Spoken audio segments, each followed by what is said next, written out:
Shekhe alikuwa akisoma mlangoni, anaanza vizuri tu, Allahumma salli wa sallim wa barik alayhi, watu sallallahu.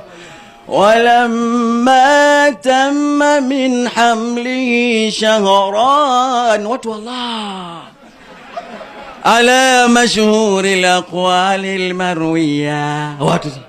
Sasa anapiga akiona watu wameingia line, anaanza kuweka vitu vya, kumbe kuna signal fulani maalum kwa ajili yake na mpishi mkuu jikoni. Hapo ndo kuna balaa. Anaanzaje? Utasikia wal mashayikh, alafu anatulia kidogo, wal mashayikh jazia jazia, watu wanaitikia sallallahu, kumbe wanaumizwa. Alafu unamalizia wal maamuma